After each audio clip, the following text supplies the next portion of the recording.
German, so I guess it will be my next challenge once I know a little bit of that.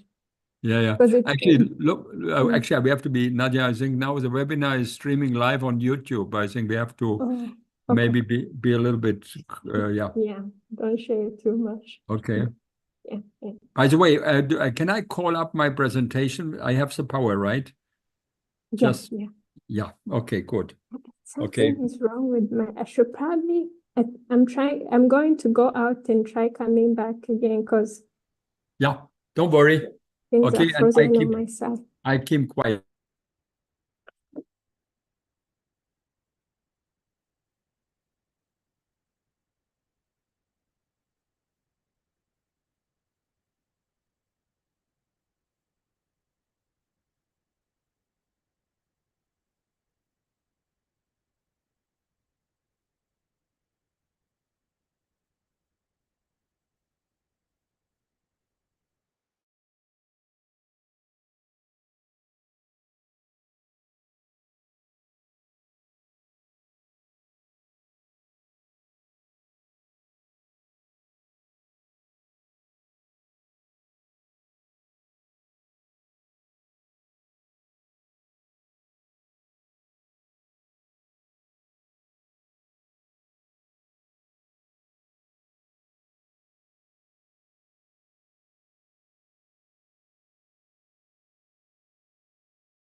Jado, good morning. How are you doing?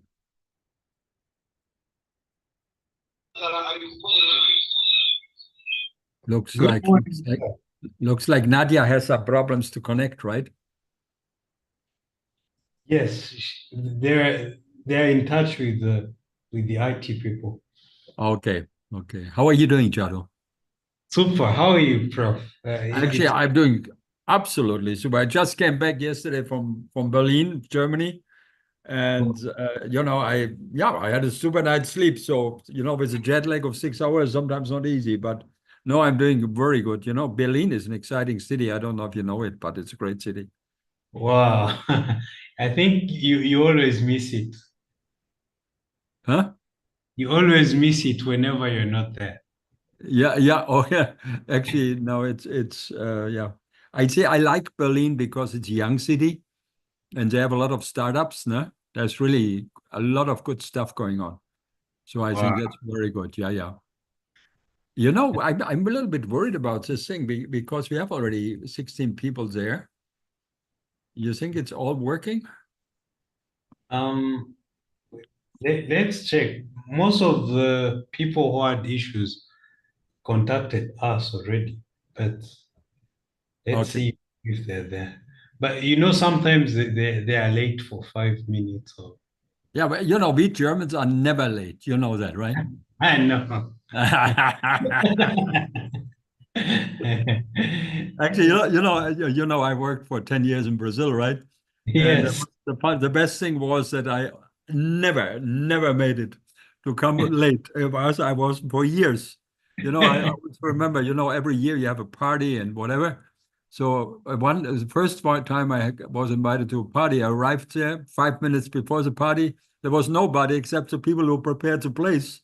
So I said, okay, I can help, right? But even 5 years later, it didn't work. It's very difficult to change. Yeah, yeah, it's very fun. Wow. Wow. You look as if you're coming from vacation. You're very, very lively. Actually, I am. Actually, I feel top. I feel super. Okay, and I'm looking forward to that thing. There's one problem. I really have to leave in an hour. Okay, so I don't. I know the time thing, but I have another meeting, so we have to figure out how to make sure that I can leave on time. Okay. Yeah, that's definite. I think we have to let's start right away Yeah, and then we are missing. We need missing the second. Actually, we miss both. We miss Nadia and we miss what's her name? We miss her as well, right? So it's Lorraine. just me who's there. So let's see how that works. All right, give me a second. Let me make Oh, sure yeah, that. you do it, okay? Thank you.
Nadia, we found you again.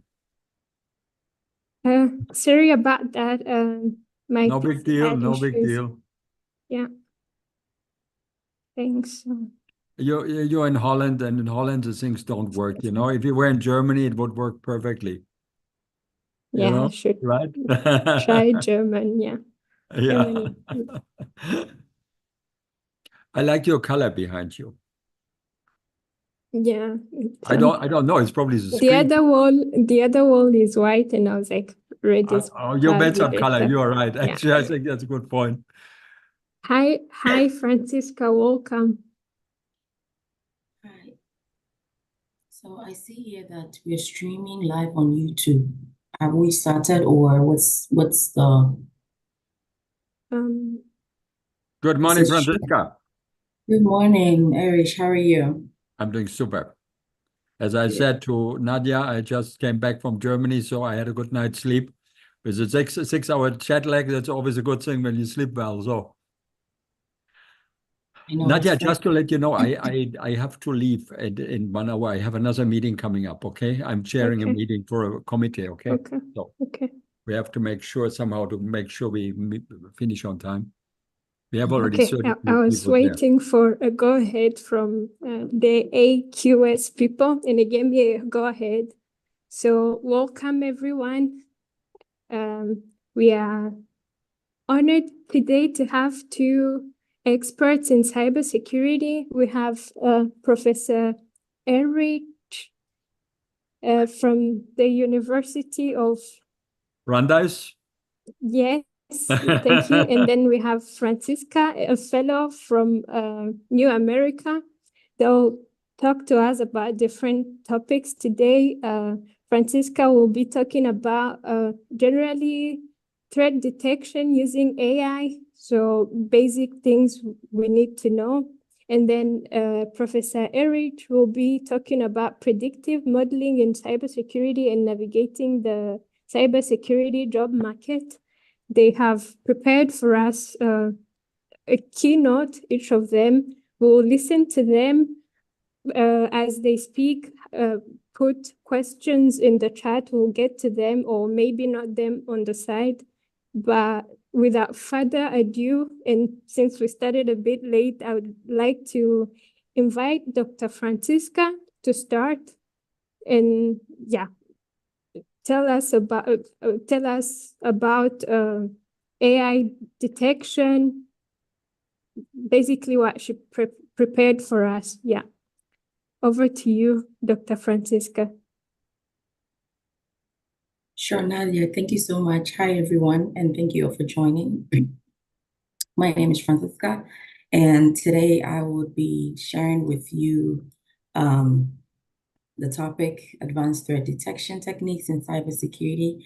And there are two things. So the key things we're going to discuss today will center around, the overview and concept of cybersecurity. And also the second part would be AI-driven techniques, detection and mitigation. We don't have much time here, and so I'm going to be as precise as I can be and still make sure that I cover all the relevant information that you need to know in these sections. All right, so let's dive into it. For me, the working definition that I have when it comes to cybersecurity today is that it's actually the practice of protecting systems, networks, programs from digital attacks. We see, we hear, we read so many attacks or digital or cyber attacks happening in today's broad day light. And so to these points, these attacks would usually aim at either trying to access information or trying to change data or alter data in systems or even destroy sensitive information. Some of these cyber attacks aim at, exploiting individuals to extort money from them or even interact like a normal business operation. So that's how you think of, like cyber, the definition, what comes to my mind. But the real focus or what I want listeners to focus on is the second part, which has to do with, focusing on people, focusing on process, focusing on technology. I want to focus on this section because most of the time when you talk of cybersecurity, people put their minds to the technology part of cyber, or the technology aspect of cyber when you mention cybersecurity. But really, cybersecurity is not about technology. It actually involves these practices. It involves processes. It actually also involves education, which all three together kind of focuses on the prevention and responses when we talk of cybersecurity. And if I may ask, what is the education part targeted to? I know most of you would say it's targeted to people, right? So here, all these kind of bundle up to form the basics or the foundation of things like threat detection. And I think it's safe to say that this foundation, aims at threat detection, aims at prevention, aims at responses to some of these digital or cyber attacks that we're seeing. So therefore, the basic concepts that I want you to take from this is, you can always categorize cybersecurity in three parts, which is the people, the processes, and the technologies that come to play. And when it comes to advanced threat techniques, it actually enhances the proactive side of cybersecurity. And we'll be talking more about it as I go through the slides. But overall, this ensures that organizations are way ahead of some of these threats that are evolving, right? And so you think about it from that perspective. And really, there's also another aspect which comes to mind, and that's the components of cybersecurity as a whole. When we talk of cybersecurity, these components are actually interconnected, and it actually contributes to the holistic perspective of defense strategy, right? And so you think of things like network security. When you hear cybersecurity, you're going to hear application security, which actually protects organizations and protects, the people, the technology, the processes that are happening in these organizations, because at the end of the day, it ties into vulnerabilities that softwares might actually be exposed to. You're looking at things like information security, which actually focuses on, encryption, data transfer, and things like that. We do have operational security that actually also deals with, certain internal protocols that would actually manage who is accessing what information and to what extent, right?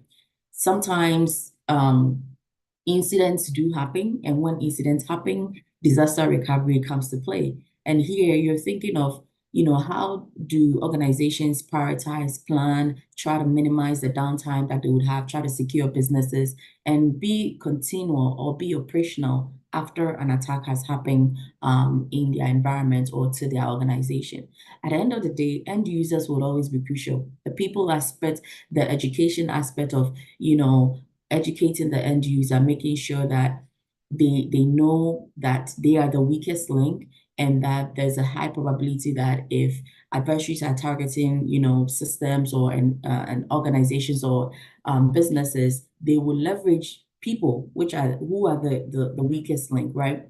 And so those are the things that I want us to kind of think about when it comes to, just the basic overview and concepts of cybersecurity. Now let's jump into, the second aspect that I want to bring into light. And here we're thinking of, determining risk. I think there's not a better way to discuss cybersecurity without discussing risk. And we all know what some of these risks are, right?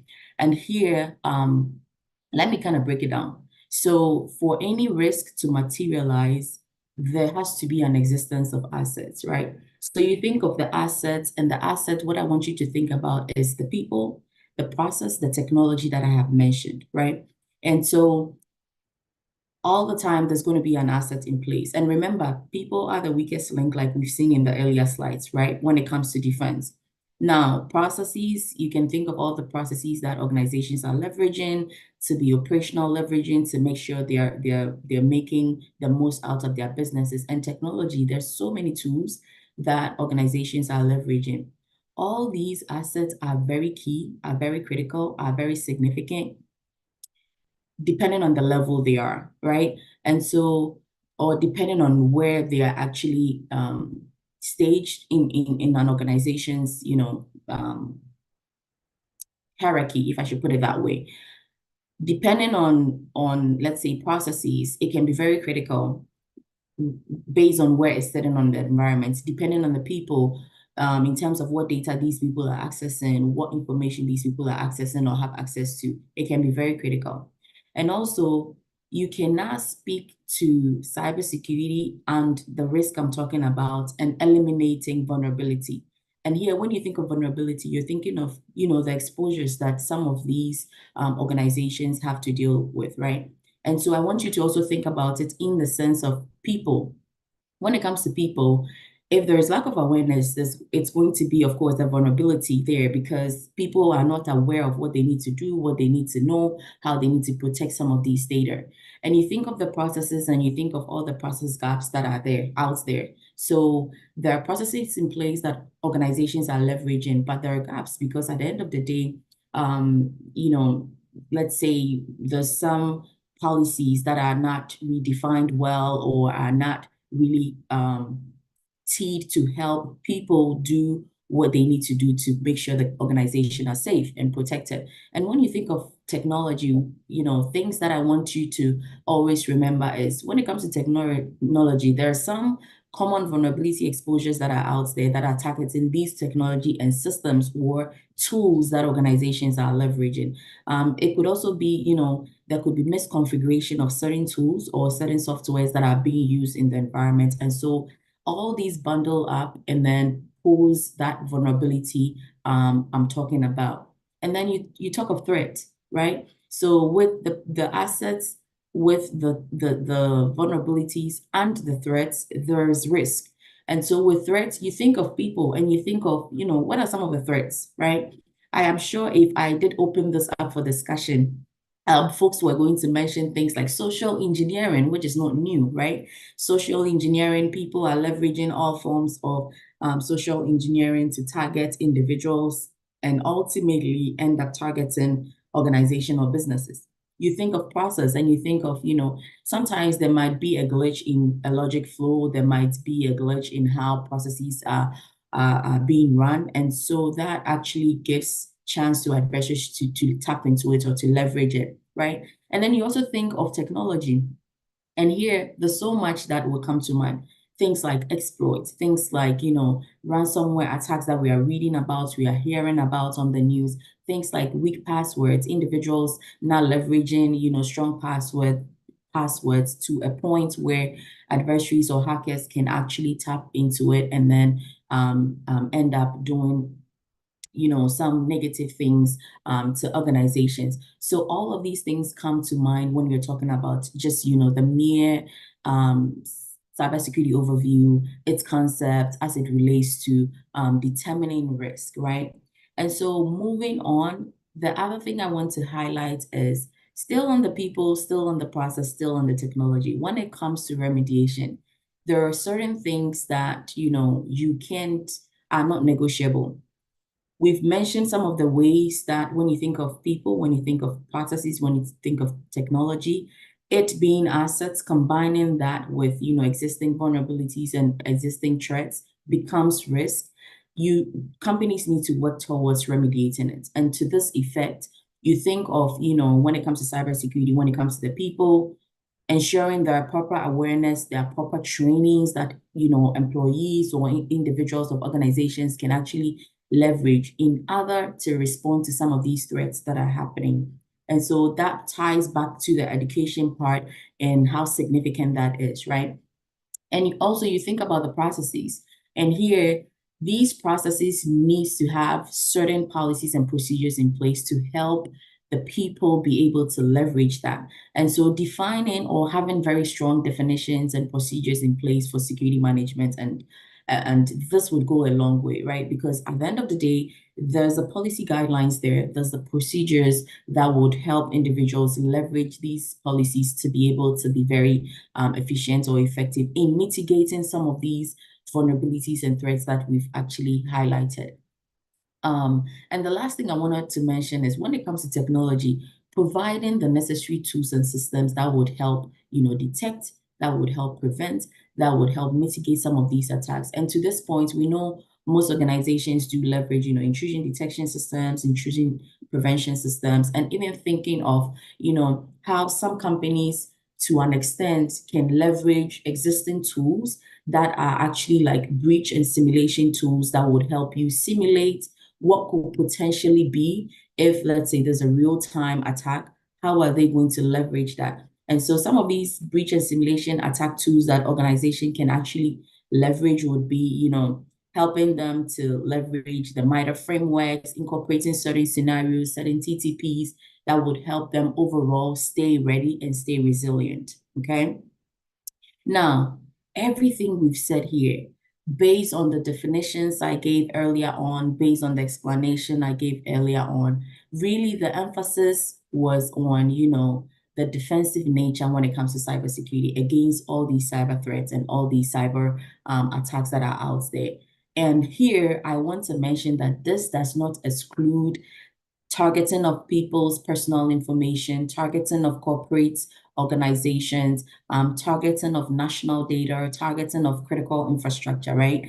And so while cybersecurity actually focuses on protecting the various cyber threats and digital threats, advanced threat detection techniques specifically also targets earlier identification of, you know, some of these sophisticated attacks. There are some attacks that, of course, they are also using AI now. And so we also have to leverage some of these AI-driven tools or advanced tools to help us. These techniques do leverage machine learning. Some of them do leverage behavioral analysis. Some of them are leveraging threat intelligence to actually detect where the anomalies are as it relates to real time. And it actually also enables organizations to mitigate some of the risk before they even cause any severe damage. And so to this point, I want you to think of, you know, some of these advanced techniques as including, you know, but not limited to things like zero-day attacks, things like advanced persistent threats, things like detecting threats that, you know, bypass traditional defense mechanisms that organizations have in play. And the list can go on and on.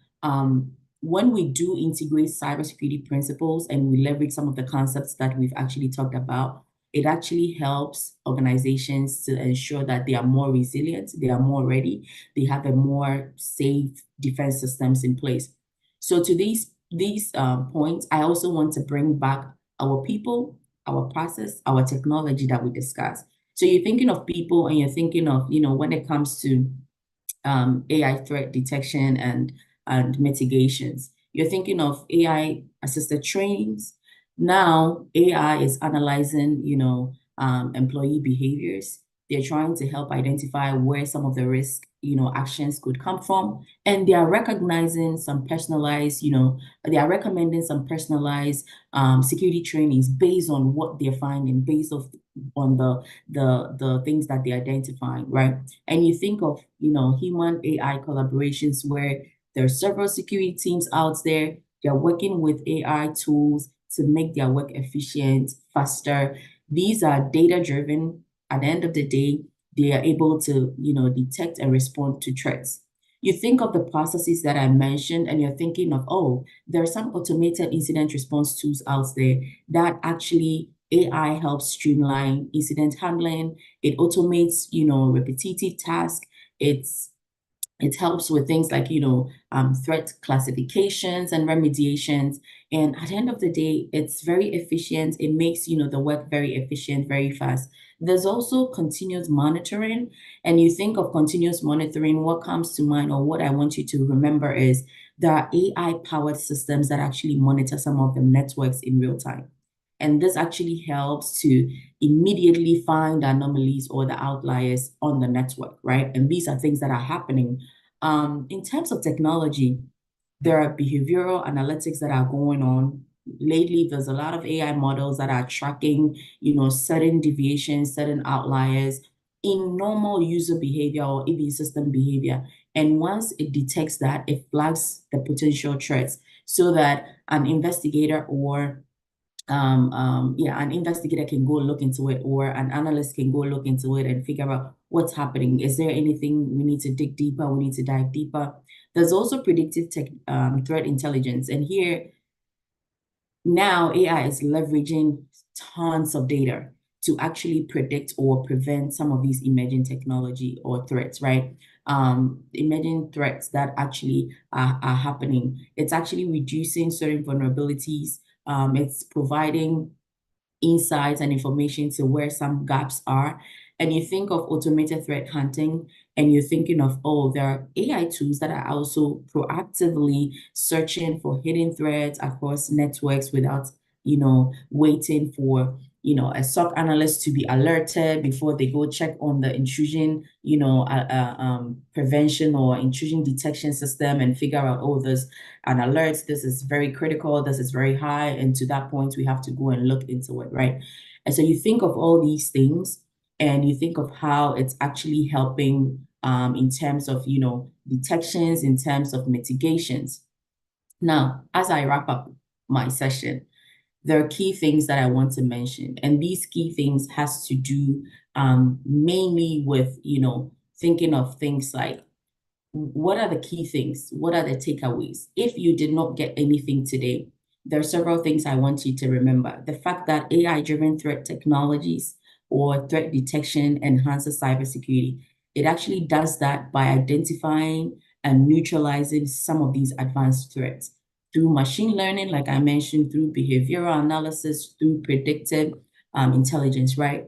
There's always going to be a comprehensive approach to cybersecurity, which involves, yes, there's an integration of people, there's an integration of process, there's an integration of technology. Why is that?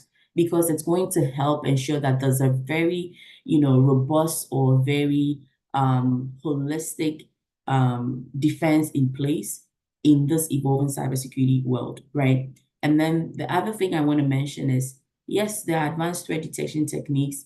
These are proactively addressing some of the complex threats like zero-day, like APTs, and they are offering real-time response to these capabilities, which is a good thing.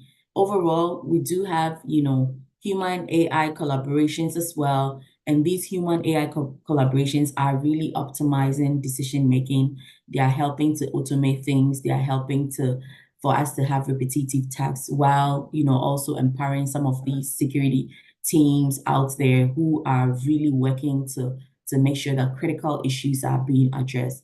And so if not for anything, these are the key takeaways that I want us to go home with. And on that note, I am going to pass it on to Nadia. I don't know if there are any key questions, contributions. I know we're time crunch, but here I share with you, you can connect with me on LinkedIn. You can reach out, email if you have any questions, concerns, or if not, I'll pass it on to Nadia or Erish. Thank you. Yeah, maybe just one question before we go to Eric's talk, but it would be nice if you stay because I know there might be more questions coming from the audience. But one question would be, what are the challenges to AI threat detection then? Before we move on to the next speech, like it's wonderful that we can detect zero-day threats today and then do something about it because we have now AI-based threat detection. But what would you say are some challenges that we still have today when used, like in the context of an organization, for example? What would be a challenge or maybe two that they have when they use those systems that are AI-based detecting threats? Yeah, sure. So when I think of challenges, the first thing that comes to my mind is, false positives, right?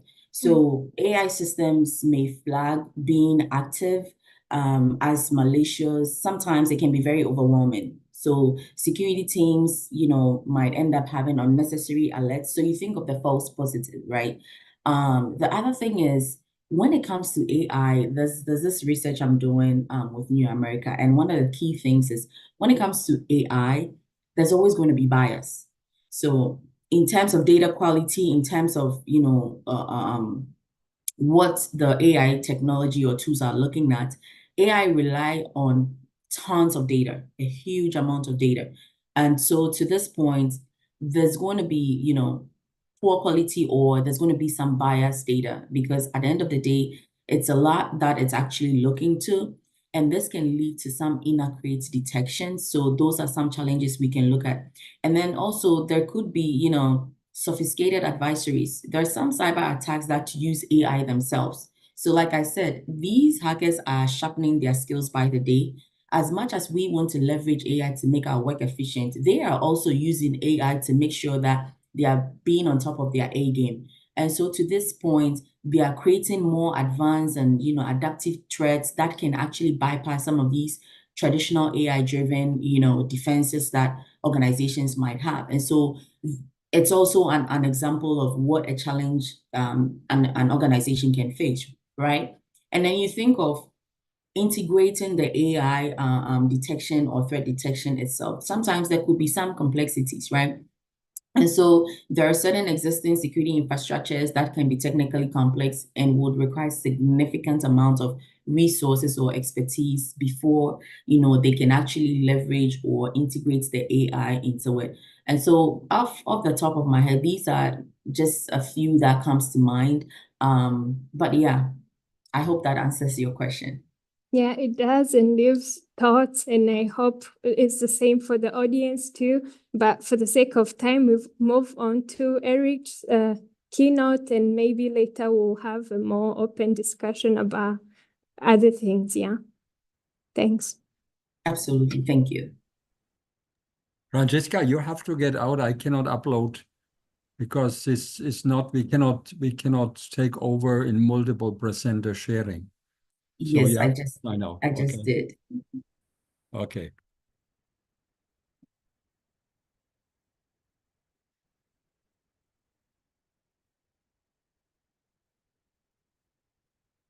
I guess it works. Hello, everybody. I hope you can see it, right? Yeah, we see it. Cool. Let me just get correct from the beginning. So what I will do actually, Francesca, that was very good. It helps me a lot to get in my presentation. I give you a little bit more. Yes, I'm professor, as they say, but I'm also very active in business. Actually, I'm sitting on board of different banks, and one of my key roles is I'm the chairman of different risk committees, and one of the major problems we see in the financial industry, but in other industries, is around cybersecurity. And actually, I saw in the chat there are some questions, and I believe I will even respond to some of the questions as example, like what can be done, what should we do, and so on. So I give you a little bit very practical view what I experienced the last 6-7 years. And it's for me amazing how this world of cyber changed. And also I will come at the end, you will see it is important that we know where do we get the right people, what do we need to learn. Francesca, I like very much when you talk about cyber, it's not a technology issue alone, it's a combination. And actually, I like people. I think it's important. It's the most important part in business. However, there's the most risky part as well, right? In the whole story, and how do I protect my data? I probably, when we have time, I will talk a little bit about where I saw real issues in my business in terms where we lost, okay? So I want to talk about predictive analytics and in cybersecurity, and I will talk about what are the jobs out there? Which kind of education do we need? Which kind of training do we need? And where do we find the right people? There is a shortage in good people. And I experience that literally every day. When I look for good people, it's very difficult to get, okay? So there's one story which I always love to say is I'm living in the United States. I'm German. So these are, call it, reasonable, okay economies. And in these countries, the cyber attackers come first. And the next step, once the big countries like United States protect their systems because they have a lot of liquidity, they have a lot of education. The next thing is they go to like Brazil. I spent 10 years in Brazil, and in Brazil, you get attacks which happened maybe 5 years ago in the United States. And it's still happening. So I think this connection, what we do with that webinar, is essential. Give some feeling, what's going on here? And are you prepared in your place to understand what's going on and how to protect it? Again, people is a key issue, okay? When we talk about predictive analytics, we really talk about we leverage data. We use machine learning, and naturally we use AI techniques. And we heard that before, right? It's very meaningful in anticipating, detecting, mitigating threats before they manifest. And actually it works. It really works. For me, it's amazing what happened in the last 5 years. And again, I have some cases where you hopefully believe that I'm right with my statement. It works, okay? Proactive approach really helps to get your defenses up, identify patterns, and predict what can be happen next. It is oftentimes much more expensive, and I will talk more about it later, to damage or repair damage than it is to protect. However, you still have many managers, and I saw that in organizations, I still see it, they're saying, oh, nothing will happen to us. We don't need to invest whatever millions to protect our system. Nothing will happen to us. And this is the biggest problem which I see, okay? Key elements, as I said, data collection, data preparation. First one is, what data do you use? We have enormous data. When you think about it, it's the log reports from technology. It is a network traffic. It is how do people behave? It's a threat intelligence feeds, and social media is also important in this. All these are data. When you think as a human, it's too difficult for us to analyze them. When you think about AI, it helps to go there. However, what Franziska said before, there's a high risk of what I like to say noise, that you use wrong data and you get a false positive or a false negative, okay? So in order to avoid to have false positive, false negative, we need to clean the data. We need to pre-process. We need to test. We need to train our AI system for cybersecurity. The data is large, noisy, complex, and we have to make sure we get it in formats where the technology can understand it. Since I'm the older player in this panel here, and since I'm in that business, I think more than ever today, the phrase input garbage leads to output garbage is relevant. What does that mean?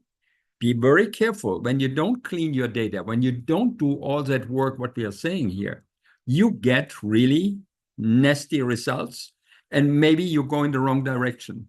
It's a little bit, I like to say that when you think we all work with, how do you call that, the things in traffic. I mean, I drive my car today, I have a GPS there, and the GPS tells me where to go.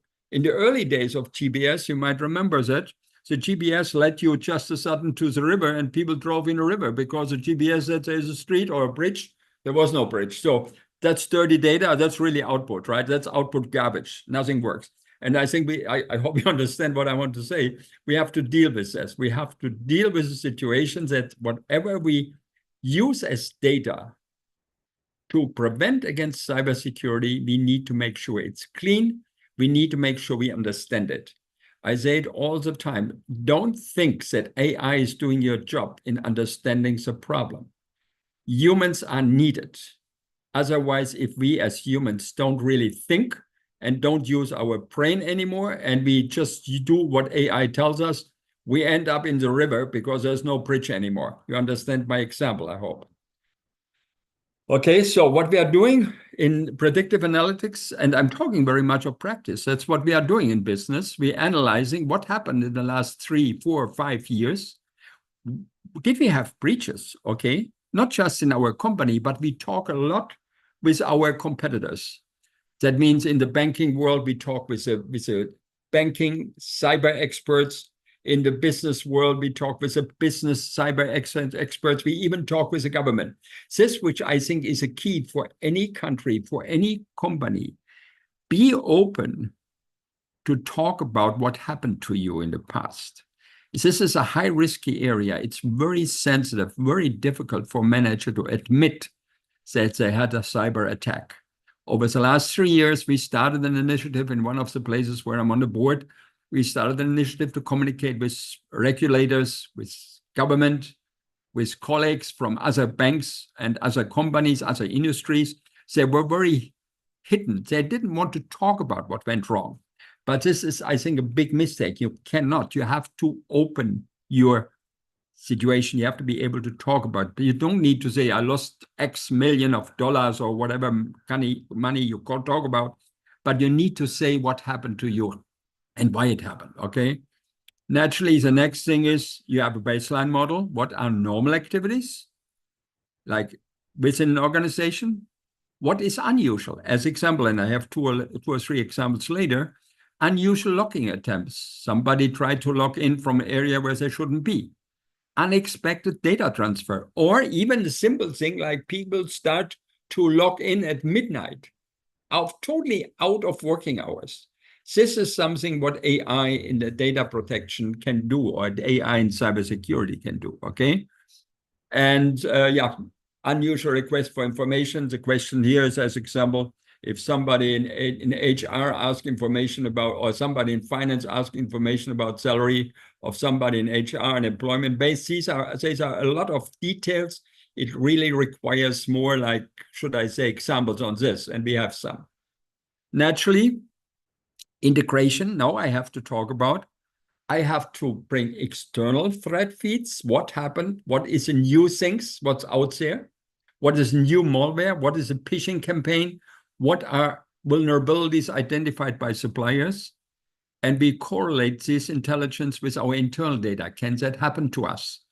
Is something what happened, as example, you might remember about, was it 3 or 4 weeks ago, we had CrowdStrike.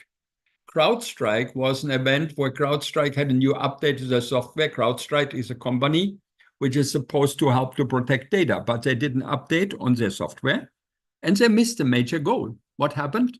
As a result, a company like, as example, Delta Airlines in the United States was offline.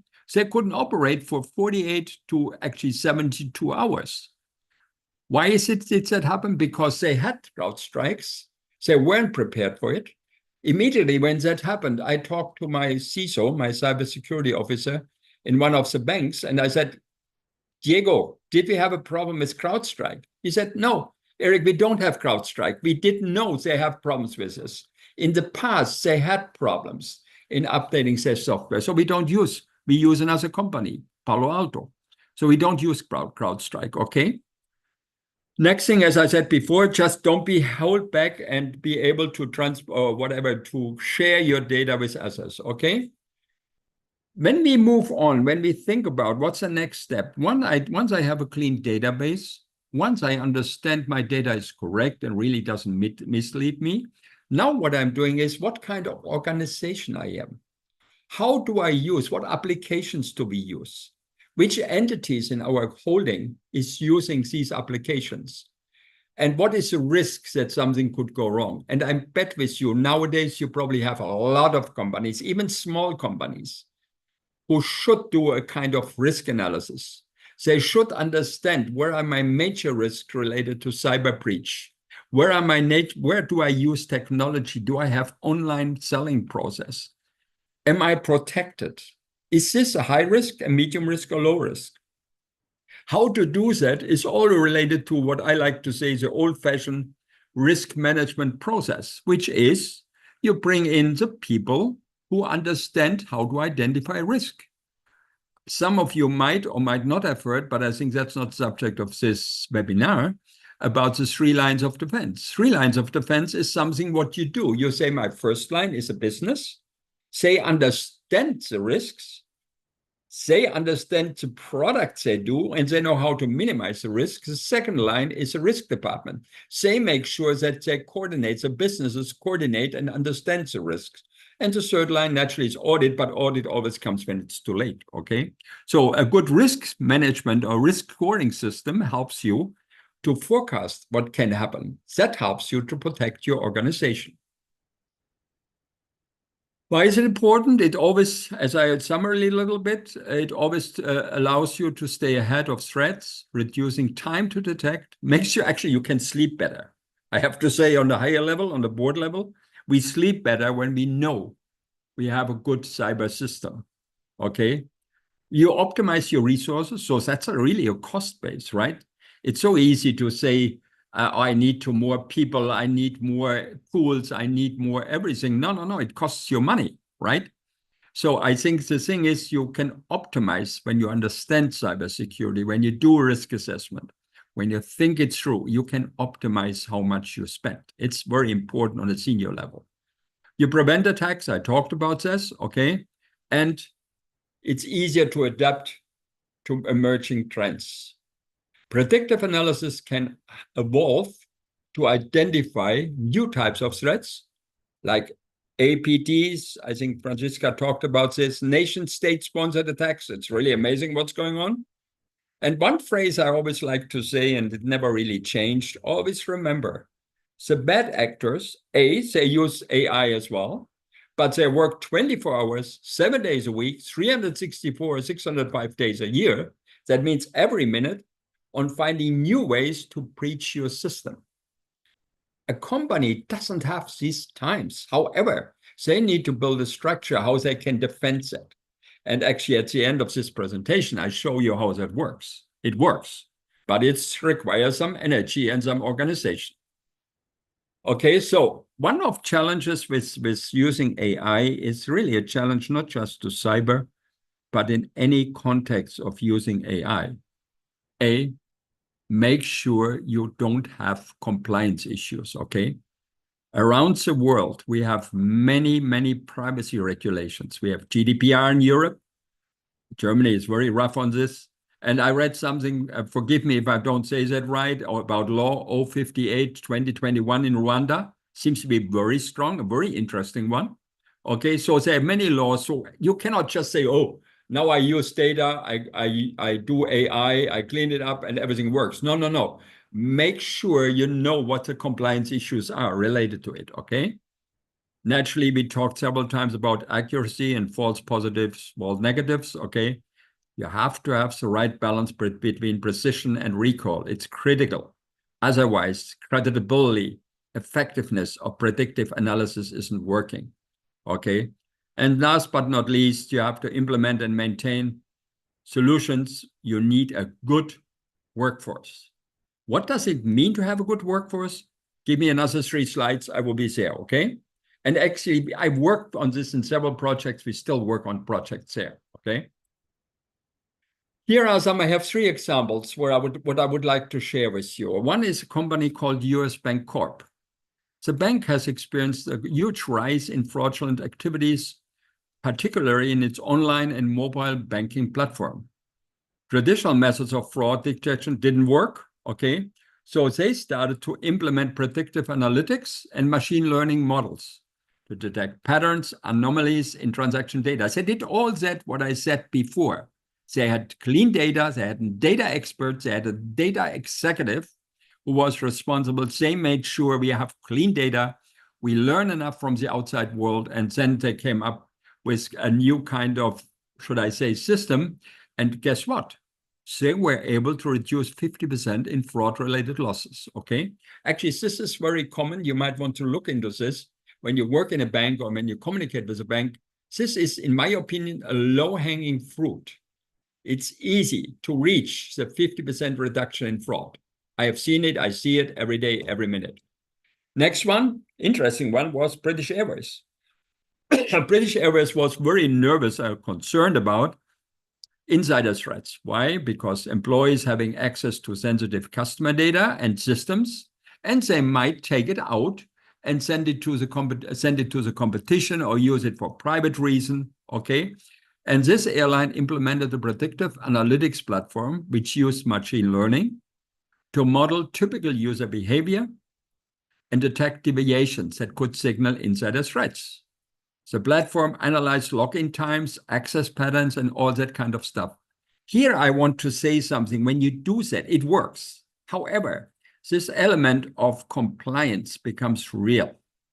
Because if you have to make sure for your country before you implement how much you watch what your employees do, does that meet the requirements for data protection, personal data protection? This is a risky thing. Is it impossible? No, but you need to make sure you find the right solution, okay? You need to make sure the data you use is not putting individuals on the spot, but you see patterns. You have generalized. This process is an interesting one, easy to do, but you need to understand it, okay? That requires really a lot of training, okay? Training for people as much of training for the AI solution. Okay, by this, the system reduced the likelihood of insider breaches by flagging high-risk behavior, consequently improved overall systems. Both British Airways and US Bank developed that AI protection for cyber in their own organization. But now I want to talk about something which I think it's not necessarily developed in-house, and that's something in one of the banks where I'm on the board, what we use. There's a very popular software tool which is called Darktrace. You see that in the first paragraph here. Darktrace is a company which uses traditional ways in monitoring potential attacks. The increasing volume of data and number of attacks, connected services, endpoints, yes, very important. It's very critical, right? So we are a bank, because that's a bank with 8,000 employees, 4 million customers, and 25,000 endpoints. I hope you understand the name endpoint. Endpoint is not only your computer you work with, it's a printer, it's a telephone, it is anything else which somehow is connected in your network. And so Darktrace, when we hired them about 4 years ago, they worked very manual, and we didn't really, manual means they had to take the data they selected. AI didn't exist 4 years ago. We didn't, I mean, it existed, but wasn't used as much. And about 18 months ago, they started to develop their AI-based system. It's called Enterprise Immune System. It uses unsupervised machine learning, predictive analytics to learn the unique behavior of every device and every user. Device and users. That means printer, computer, phone, anything, okay? And anything deviations. The result is that the AI system has been successful in detecting threats that traditional security solutions missed, including zero-day attacks. These are attacks which are new, nobody knows about it, and insider threats. It identifies and mitigates before the threats really come. This investment, we invested, actually, I think the contract is about $1 million or $1.5 million a year.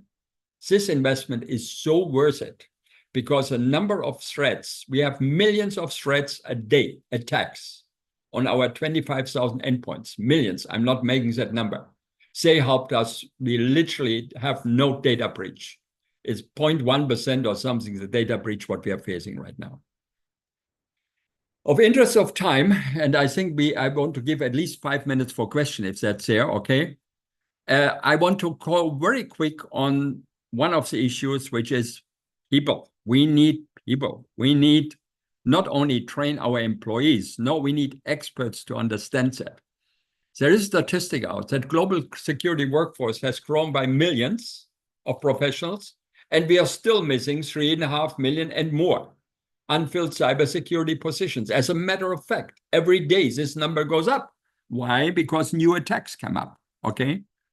And the Africa region represents a large portion of the unfilled positions. This, I think, is a huge chance for everybody, for the younger people. Go into this. Don't hold back. You know what the beauty is on this unfilled positions? Today, we talk a lot about that AI will replace workforces. You know where AI cannot replace workforces? In the analytical part for cyber defense. And I come to that. I have 4 job descriptions, which I think might be interesting, okay? So I think when you go in this segment of becoming a cyber expert, your chance to be replaced by AI is literally close to zero. However, you have to learn to use AI as your colleague, share it with you. Actually, I like to talk about it, AI, artificial intelligence. In my opinion, it's not artificial intelligence. It's, in my opinion, the other intelligence. Because what is artificial on AI? Nada. The data is there. It's created somewhere in the past. So it's another intelligence I use, and I can work much more efficient, okay? According to the African Cyber Threat Assessment Report 2021, cybercrime is costing Africa about $4 billion, which is 10% of GDP, and it's growing annually, okay? The tax is growing, okay? Investment in technology, people, education is needed. Globally, we face a significant skills gap. We don't know where to find people.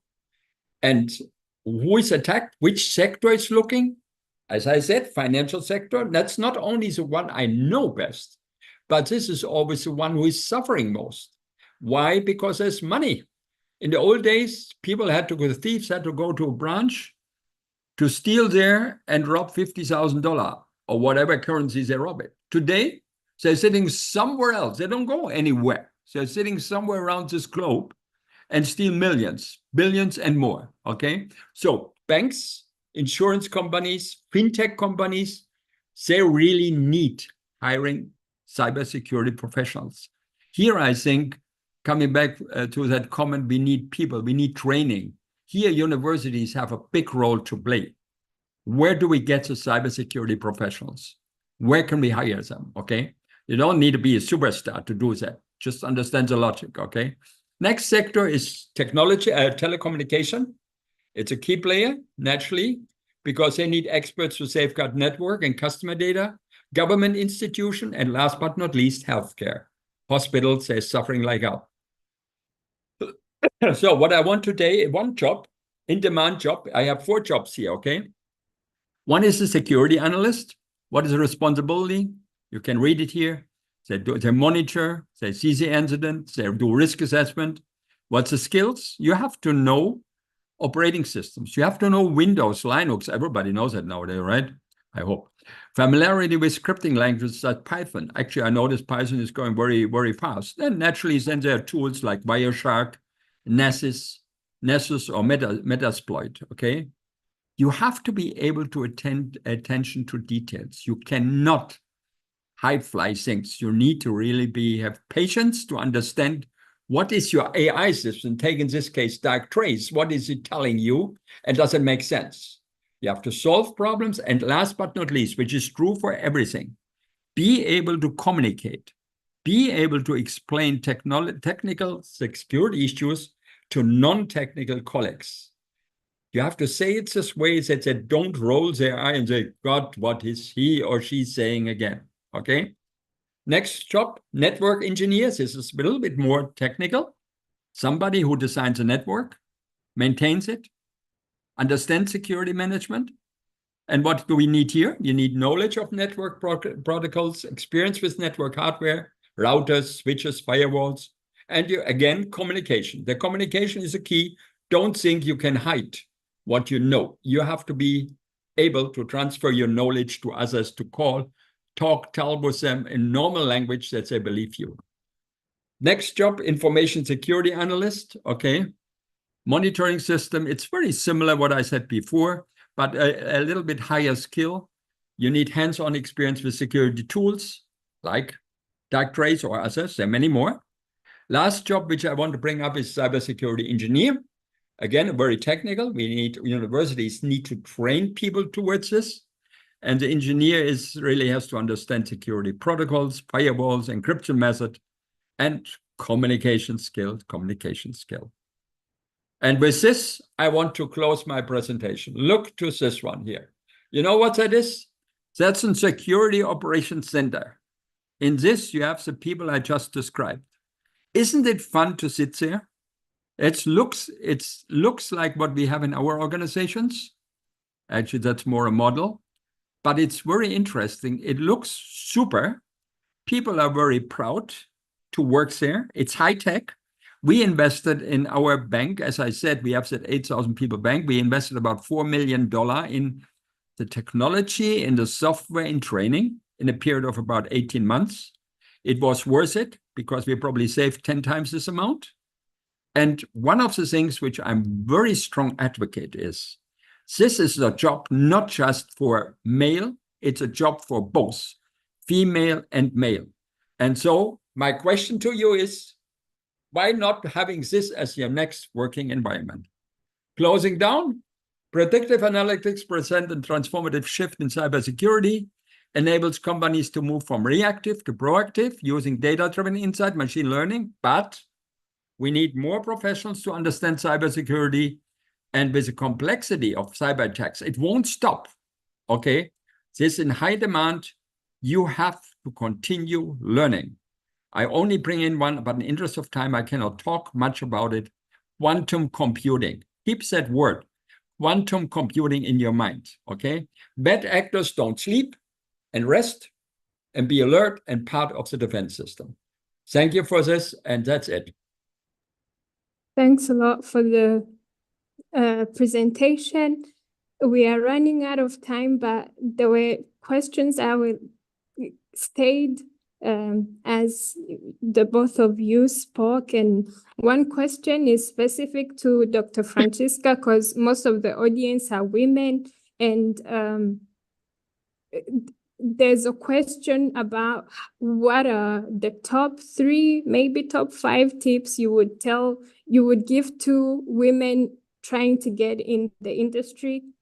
It's not to include the men audience they could learn from, but it was specific about women who are looking forward to join, and that goes to Francisca. But before she responds, in your talk, Professor Eric, you talked about how threat intelligence relies a lot on information, and the fact that organizations don't usually like sharing incidents that happen to them. So what would you say is the cause? Why don't organizations share the information? And what can the industry do to push then that information sharing? So over to you, to Prof. Eric. So You want me to, Francisca first, right? yes, I was going to go first because I have a lot of stuff. Okay. Yeah. So for the women online, you know, the first thing I always tell my colleagues is build a strong foundation. It's very important, right? Start with the basics. If you're not technical, then of course you have to take some basic cybersecurity classes and make sure you familiarize yourself with, you know, some of the common cybersecurity frameworks out there. The second thing is make sure you reach out and secure yourself a mentor, right? Some of these things, some of us did not end up getting that when we started in the field. It came along later, but yet still it's been so helpful. I currently always share how I have, you know, this mentor who would always be there, like in the field, helping me navigate, coaching me here and there, has been in the field for several, you know, years. And so get yourself a mentor. Join, you know, organizations like Women in Cybersecurity, Girls in Tech. There's so many organizations out there that do have mentorship opportunities, or even do give you an exposure to other women in the space doing amazing things. There's Blacks in Cybersecurity, where, you know, you can actually see women like yourself who are doing amazing things. You know, aside that, some things are like, you know, just embracing, you know, continuous learning, be reading a lot. You can find a podcast that, you know, you can begin to listen to just to help you be on top of your game. And then lastly, try to advocate for yourself, right? Don't be afraid, don't be shy to reach out if you see or if you notice that there's someone out there on LinkedIn, online, who you want to, you know, connect with people. Sometimes people might end up not being responsive, but I always say it also, a greater part also depends on how you reach out to them. People would add you on LinkedIn and wouldn't add a note as to where they met you or where they saw you or how they know you, right? So you see someone, you want to connect with them because they are women in cyber, reach out to them, let them know you've maybe done a few research about them, you like the research they're doing, you like the work, or you like, you know, the what they're doing. And so you want to connect, you want to have them be in your, you know, your connection or part of your network. And it starts from there. But overall, the key thing amongst everything I've just said is get yourself a mentor, get yourself a coach in the space, and let them, you know, be advocates for you. On that note, I want to thank you all. I would have to drop. And if you have any questions, please connect with me on LinkedIn or connect with the team, and they'll be more than happy to link you with me. Thank you. Thanks for being here with us and for Nadia, sorry. Yeah. Because for two things, I want to add one thing, which, yes, I'm not a female, but I'm a male, and I deal with many females. Believe in yourself. The key is believe in yourself. Do not think that you can do less than a male or female. For me, doesn't matter where we come from, or doesn't matter how we look, or it doesn't matter who we are. We all can deliver the same thing. But I want to say something else. I see there's a hand raised by Didas. Do I say that right? Didasi? Mukundi Yuguara. There's a hand raised. I would like to, in interest of time, we have only a minute, but maybe Didas, do I say it right, can talk for a moment? Say your question, because I think just for respect. Yeah. Didasi, do I say it right? Nadia, can you help me here? I can't see the hand, unfortunately. Maybe the host sees it. Yeah. I see it. I see it here. It's one. Yeah, it's Didas Mukundi Yukuri. Didas, you raised your hand? Okay. Oh, yeah. Oh, here it is. Yeah. You can unmute Didas.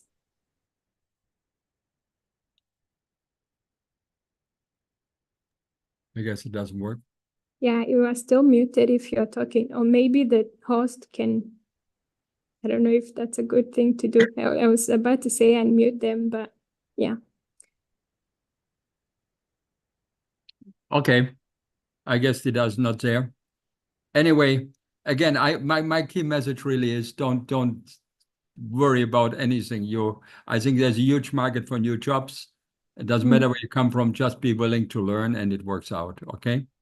Yeah. But I thank you all for the time, Nadia. I thank you for the coordination. And Jadu, I thank for organizing that whole thing. Okay. Thank you very much. Do you have some time? There were a couple of questions in the chat. You addressed them, some of them, most of them in your talk, but do you maybe have some time so that we go through some of them? There was one about privacy concerns about using these AI-based systems. What do you think about privacy violation when we use big data to do these things, for example? Actually, my key here is, and I apologize, but I don't have much time on this one. As a board member, no, let me say it. I'm very concerned about the ethics related to AI and using AI, and I hope it came out somewhere in the presentation. You cannot just look what your people do in terms of when they work, how they do it. That example of British Airways. There's a huge ethical question, and I don't think we are through that yet. Actually, I'm doing some work with some organizations, multi-global organizations, trying to understand how we can monitor that best.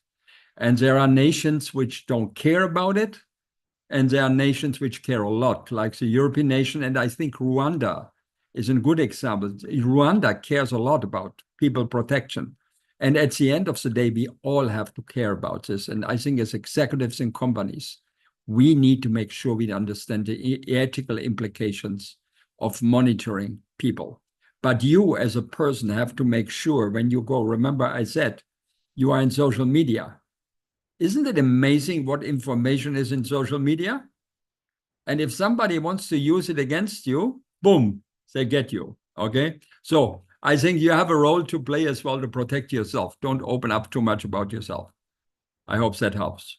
Yeah, Nadia and everybody, I really appreciate that. It was super. I enjoyed that. And yeah, I wish everybody a nice weekend, okay? Yeah, Francisca left before we thank you all together. But yeah, we appreciate you sharing your time and knowledge. And look forward to more learning from you guys. Thank you so much. And Nadia, I thank you for coordinating that, for organizing that. Again, thank you very much. Okay.